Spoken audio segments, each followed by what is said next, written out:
Disappointed, especially at home, at such a special Grand Prix for the team. It just hurts. It will have hurt anyway, whatever tracks, but here it hurts even more. I have no words about our performance today. The only thing we can say is that we are sorry for this kind of performance at home and in general. We are just not good enough. No, I don't think that's where the car's at. Honestly, I think we made some really good progress this weekend, and it doesn't show in the results, which is why generally I'm devastated to see us get knocked out there. The car, I feel like we made all the right changes. For some reason, we just didn't switch on the tire at the end there, and I think it's the same for Charles. So we have to look into that. After the yesterday delusion, does this race give you a little smile? Did you have your best weekend in terms of feeling with this car? Hopefully you have some nice things to say. We speak. I'm not saying you didn't. I'm not saying you didn't say. I wasn't making assumptions. I'm saying hopefully you got some good things to finally say. Yes, good things to talk. We have it. But it's important for us that you are happy. No, that you feel this car better. So happy. Firstly, the experience with the Tifosi. Wow. It's been incredible. So, grazie a tutti. Thank you everyone that came out, and it was really very special for me to see the sea of red. I didn't know what to expect this weekend, how many people would turn up, but it looked like one of the biggest crowds we've had here, or I think so. And to see so many people, there's a huge flag on the Ferrari flag, exit of turn 7, and it was like, it just felt really. It felt vintage. It felt like back in the day when you would watch, like when I was watching Michael race here, and you see that bond. It was really, really great to see and experience. So I cherished that experience. And then I definitely didn't expect for us to finish 4th today. I didn't know where we would be able to come, given we're so far back. But the car really felt great. The team did a fantastic job with the strategy. They were faultless. And I think we're slowly getting there, and I think me and Ricardo did a fantastic job with his communication with me.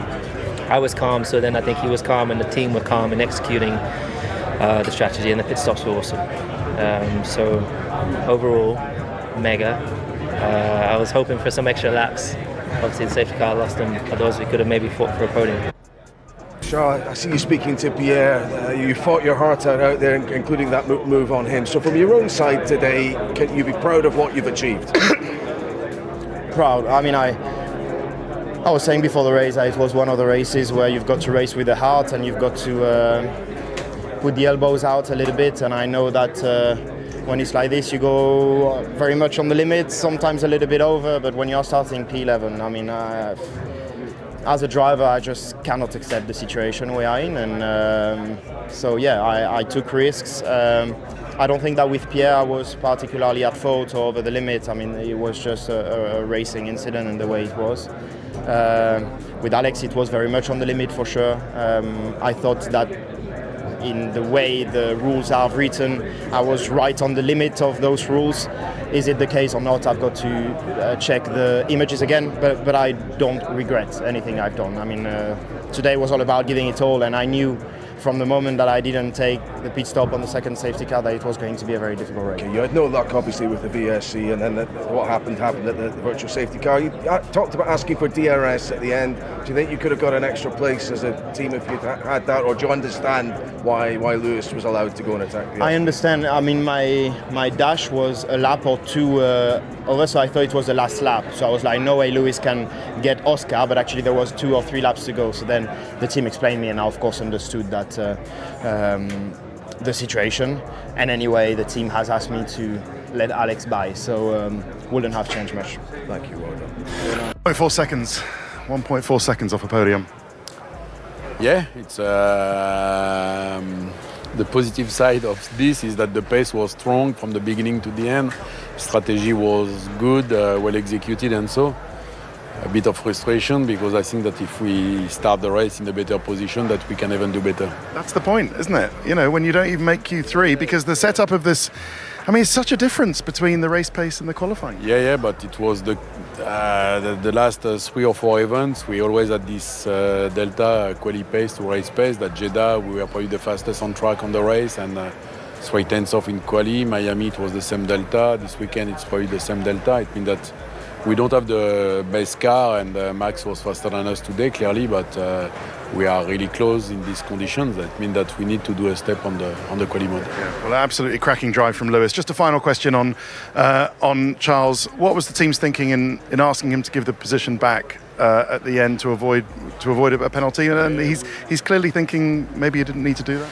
Yeah, but we were under investigation. That at this stage, that we had our understanding of the situation, that it was very on the edge, and with 5 seconds we would have lost 4 or 5 positions. That means that I think make more sense to give up 1 for 4. Yeah, but you're a racing man. I mean, did it seem all right to you? It seemed all right to me.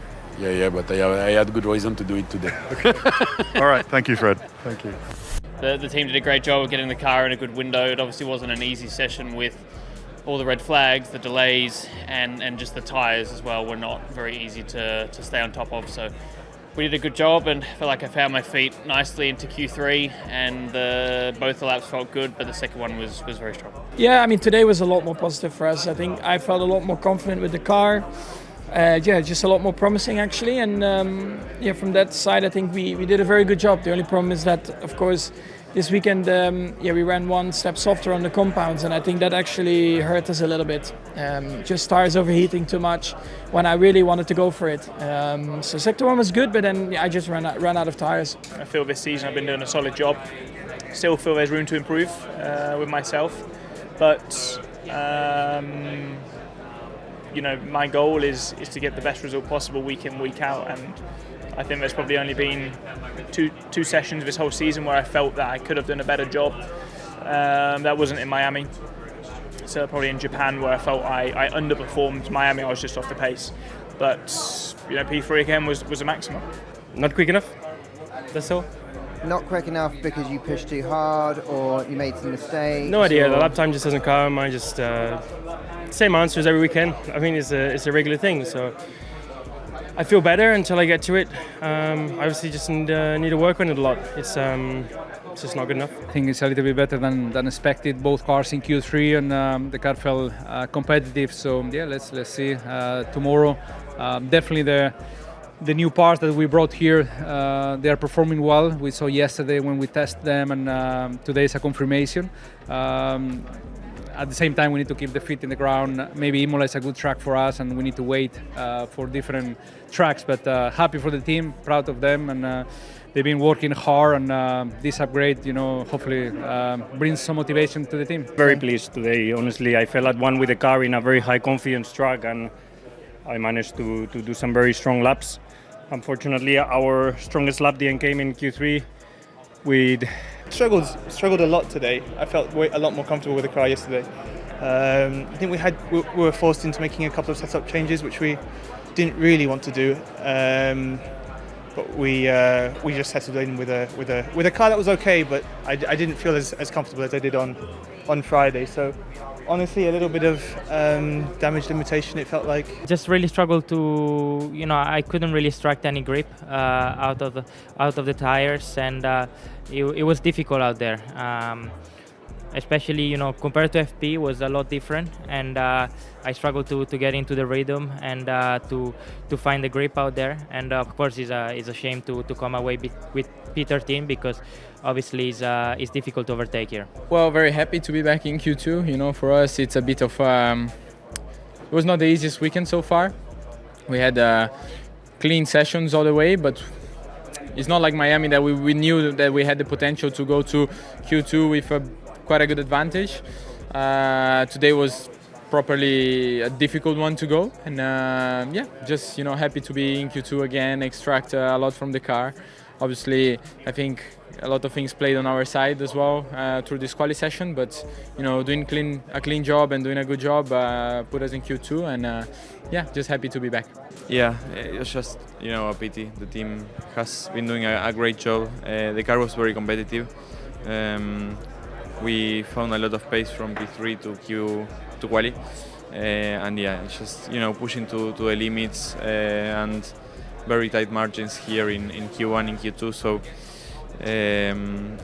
just finding new things lap after lap. Unfortunately, a little mistake that was very costly. So just big sorry to the team. I think we have a lot of work to do overnight now, but I'm sure we are gonna come back stronger tomorrow. Yep, not getting to do the last lap is it's a shame. We've had a fast car and we put things together today, so it's just a tough one to swallow, honestly, after the last few races as well. Just I think we were fast enough today. It's just unfortunate. It's going okay, actually, the lap up until actually the chicane 14-15. I lost already a little bit. And then obviously I had a snap in 17 and lost the car a little bit and then just went off and then too wide, obviously. But anyway, when you have that snap, you're losing lap time and it was not going to go quicker. So not super happy. It's been a difficult weekend. Didn't feel the best rhythm and connection with the car all weekend. So all things considered, that last lap was actually pretty decent. Up until, unfortunately, the last sector. Frustrating weekend, I think, as a whole. We've done our homework in the best way possible. We've prepped all the scenarios and we were supposed to have a decent weekend here. But, for various different reasons, we struggle with things that are, out of the ordinary, and we were basically slowed down by big things, basically. We need to... Ferrari themselves. Now, out on track during free practice 1, we saw a really intriguing little situation with Charles Leclerc, who was struggling to keep his helmet on his head on the fast sections of the circuit. Now, this is something that happens occasionally to drivers due to a low pressure area over the cockpit. And if the team haven't managed the shaping of the cockpit or the shaping of the helmet quite right, the airflow over the cockpit can literally suck the driver's upper safety equipment off their heads, or try to, quite significantly. So a number of devices are employed to avoid this effect. Here we can see an older version of Charles Leclerc's helmet, and you can see this little spoiler around the leading edge, around his chin, just about here. That's all to do with managing that effect, and you can see that's been fitted to Leclerc's helmet for this weekend. And this section on the back, to stop the helmet just being lifted up by that low pressure area over the car. Now, something we have to take a look at, though, is how the teams fight that. And we saw Ferrari fighting it quite significantly in free practice 1. Charles Leclerc was asking for a number of these different perspex screens to be fitted to the front of the car. The first one Ferrari fitted wasn't big enough, didn't have a big enough effect, so then they went and fitted another bigger version. But crucially, taking a look at Lewis Hamilton out on track, he didn't complain of the same issue at all. You can see here at the front of his cockpit, you can see just where the back of the halo picks up, you can see there's absolutely no screen whatsoever. But we also heard no complaints from Hamilton about his helmet lifting at speed. So something quite interesting going on there. Maybe it's the different helmet specifications between the two drivers, or maybe Ferrari doing something slightly different with the rear facing of the halo, or maybe Hamilton's just a bit more able to cope with that effect. But really unusual to hear that in Formula 1. But if you've ever driven an open top single-seater or sports car, you do feel that effect really, really strongly sometimes. So something Ferrari have got to deal with. Something else Ferrari have got to deal with is the rear end of their car. It's fair to say they have been having a few problems, and at Imola they have introduced a little bit of an upgrade. They've modified the rear brake cooling duct, and that is a big topic of discussion in the paddock at Imola, and we will be talking about McLaren in a few moments. However, Ferrari have made some changes around the back, but the biggest change that Ferrari are waiting for to be able to get the rear of their car working in the way that both of their drivers want is still to come. We understand it's a mechanical change. I believe it's something to do with the gearbox casing and the mounting and the design of the rear suspension. It's a major change on the SF25. It will be very expensive in terms of financial costs and also very expensive in terms of development costs. And let's not forget, all that development work you put onto this year's car takes out of next year's car when you've got that big new rulebook coming in, and that is a big risk for Ferrari. Let's be honest, when Lewis Hamilton lined up 12th on the grid at Imola, you probably didn't expect much. In fact, no one did. It was Ferrari's home race, and the passionate tifosi was eagerly waiting at the grandstand for something truly exciting. The upgrades Ferrari made before Imola GP were subtle at best, at least analysts say so, and qualifying was also a disappointment. However, it didn't take to get the scene flipped. By the time the checkered flag dropped, Hamilton was fourth, and that was certainly not because the race fell apart in front of him. The Briton put in the kind of drive that doesn't show up on the highlight reels, but has the potential to change everything inside a team. After the race, he said something simple: "I didn't expect this today, but I felt like I won with the car." That's not PR, but seemingly a long-time campaigner who felt his livery finally started responding. This was the first weekend in 2025 where Ferrari didn't feel like a story waiting to collapse. Granted, the team wasn't the fastest, but they showed control exactly what it had been missing. Neither Hamilton did anything wild, nor did he try to force something that wasn't there. He just picked his moments, managed the tyres, and most importantly, trusted the team's calls, and his efforts delivered tangible results. Everything about it felt steady and calculated. According to analysts, it's the kind of performance that doesn't win races, but definitely helps start building toward one. However, Leclerc's day was a bit messy. He started 11th, made up ground, and then got into it with Williams Albon. The team told him to hand the place back, and he did, but not quietly. His radio sounded clearly frustrated, but after the race he stood by his efforts, saying, "I gave it everything. I don't regret anything," and that sums it up. Perhaps he didn't have the cleanest and the most satisfactory Sunday, but he finished 6th without any crashes, big errors, or falling apart under immense pressure. According to analysts, it wasn't a highlight drive, but a composed one, which Ferrari actually needs right now. Coming to the team boss's reaction, Fred Vasseur said the same thing he always says: "We're strong on Sundays." Usually that sounds like spin, but this time it felt true somehow. For once, Ferrari got through a full weekend without tripping over themselves. There was no pit lane mess or backfiring tyre challenges. All it reflected was a solid package, good execution, and both drivers getting the car home in the top 6. And while 4th and 6th aren't results to celebrate forever, at Imola, with SF25, after that qualifying session, it matters.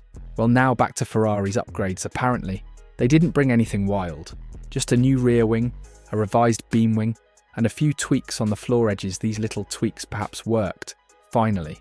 Though some well-regarded commentators called those upgrades underwhelming during the pre-race broadcast. But surprisingly on Sunday, the car had better rear-end stability, and Hamilton said he felt confident pushing. Also, Leclerc wasn't fighting the car as much through the high-speed sections. It didn't suddenly become the fastest car on the grid, but it gave the drivers something they could work with, and that's what this team has been desperate for. Alright, now about the rest of the grid, other teams also showed enough vigour and energy. McLaren's Oscar Piastri took pole. He said the car felt hooked up. On the other hand, his teammate Lando Norris was 4th. He stated he could have found another 10th, if not for traffic.